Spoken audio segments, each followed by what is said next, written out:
As you can see here, I'm already working on the. Let me turn on the light. Hold up. As you can see here, it's nighttime right now, dark. Just loosened the fan up, just one side, because this side, for some reason, this metal one, when you loosen the bottom bolts, antifreeze comes out. So you can't take this out, because if you loosen the bolts from the bottom, antifreeze comes out. And that's how this was made. So I took out the plastic fan from here. It's over there now. I had to loosen this bolt right here. That's why this antifreeze spilled a little bit. Pull it out, put it back on. Once I pull the chamfer out, have the two old sensors right there. Those are the clips for it to connect to the harness. And you see the orange one that goes to the bottom one down there for this cat, because there's two cats. And then the top one is right here. So they're both already loose, ready to come out. But I need to take off this header right here, as you guys can see down there. Those 4 bolts is 1, 2, and there's 2 more on this side. I gotta pull that header out real quick and put gasket maker on it and put it back, because I have an exhaust leak coming out from there, like a slight exhaust leak. And then the other one is back here. You guys can see it there. That's the other cat, and there's a bottom one down there. There's another one. I gotta disconnect those two. So yeah, that's gonna be fun doing that one in the bottom. But the top one's gonna be easy. The bottom one's gonna be hard. And lucky there's no leak on this side. It's just this side, I hope. I try to get this breaker bar. Hold up. Try to get this breaker bar. This is the best one. It's adjustable. So y'all see, that's how long it goes. I was able to break that free like nothing. So I'm gonna literally break those 12 mils with that breaker bar like nothing too. So breaker bar adjustable. So if you don't have that space in the bottom or whatever, definitely worth it, bro. It's a Duralast.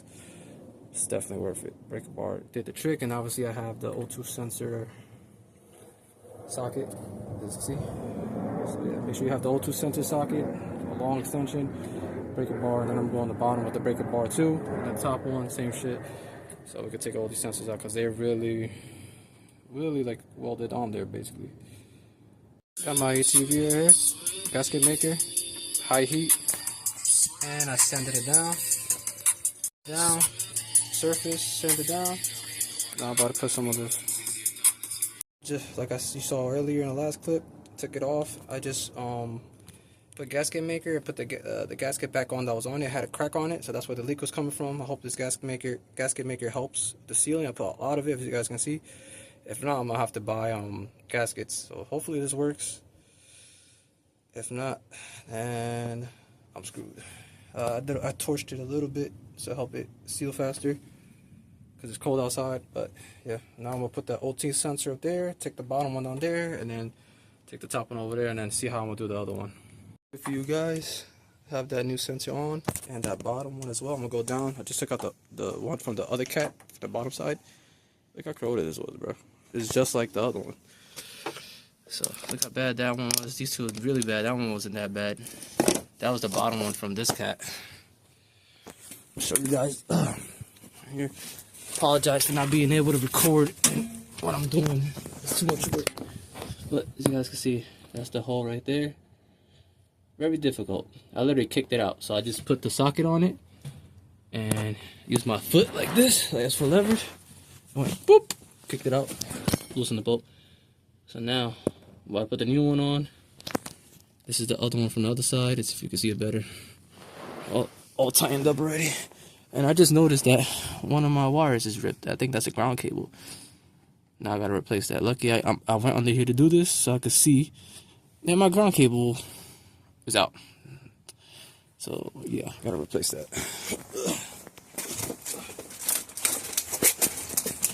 And then I gotta do the top one. That's next. Right there. That's next. This was the last one that I just took out. That was definitely bad too, corroded. Now I know why. This car was running like crap. Alright. So recap. All the sensors are back plugged in. I just put the radiator fan back on. Radiator hose back on. Air intake inlet. You can see in the back right there. Everything, new sensor plugged in. Everything's plugged in. Everything is done. It's got to refill the antifreeze a little bit because a little bit spilled. So I'll do that tomorrow, and I'll give you guys a startup tomorrow. I'm not gonna start it up now because I want to let that cure more. The gasket maker, let that cure until tomorrow, And I gotta figure out where that I think that ground cable is down there. It goes to the battery. I think that's one of them. It goes to the battery. So yeah, I'm gonna have to get a new one. I'm pretty sure that's the one that goes to the battery. More than sure. If not, then it's the one that goes. Yeah, it has to go to the battery basically. So yeah, I'm gonna get another ground cable. Change that. Get it tomorrow. But I'll see you guys in the morning. What's up, YouTube? As you can see, it's the next day, and I already have issues with the truck. Found out that one of my the negative wire, the main one, it was ripped apart. So I was getting a check engine light for that, and battery issues because of that. So yeah, this is the. I'm gonna show you. Let me flip the camera around. This is the negative. It has two wires, two grounds. This one goes to the, like where the transmission is at. The transmission side is ripped off. I still have to take the other half off. So I ended up buying a new one. This is the only thing they had in AutoZone near me. Got to crimp it here.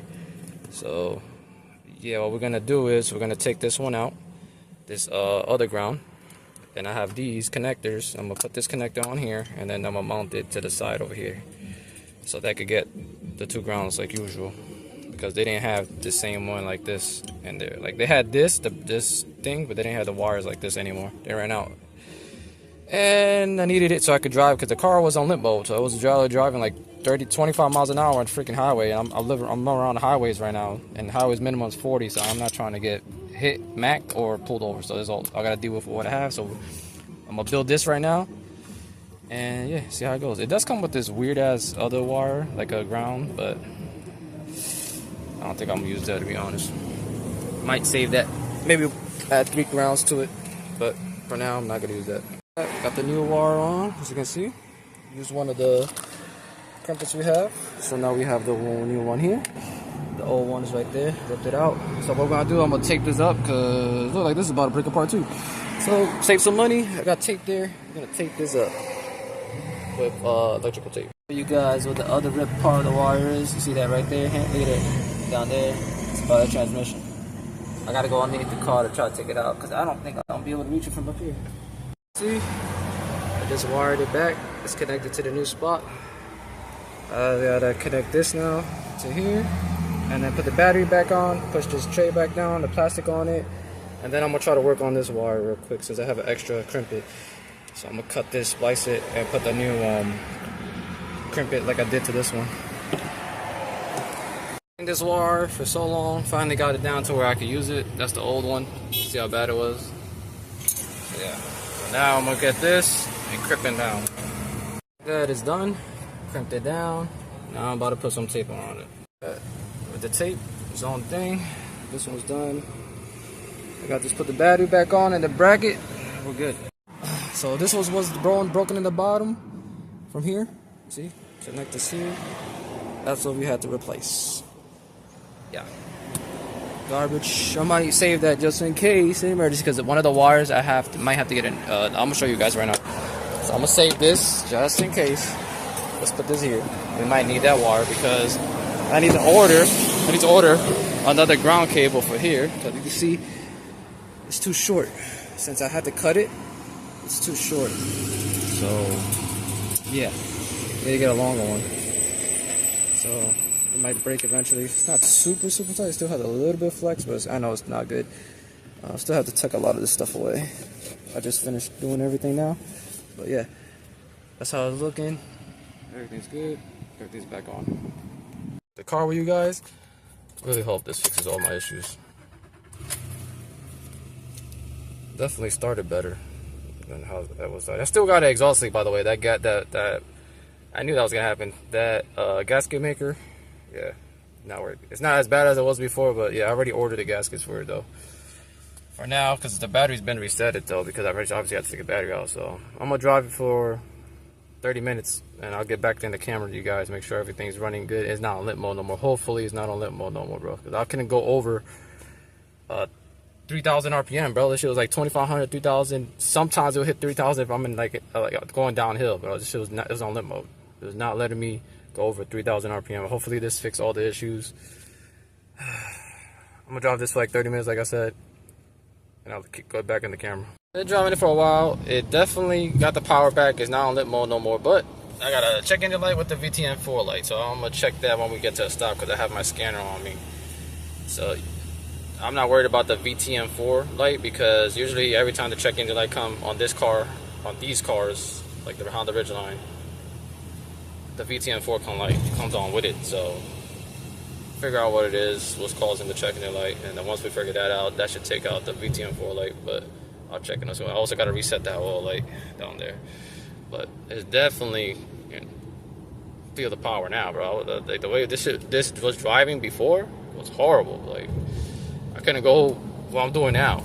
Like, I'm not even pressing the gas and I'm going 30, 32 or whatever. Before it was hard to even hit that, bro. And now I can just, you know, now she want to go, you know what I mean? So yeah, she's back to normal. I just gotta figure out what the lights. I'll pick up the camera when we stop so I could check what the light is for. Hey, I'm here.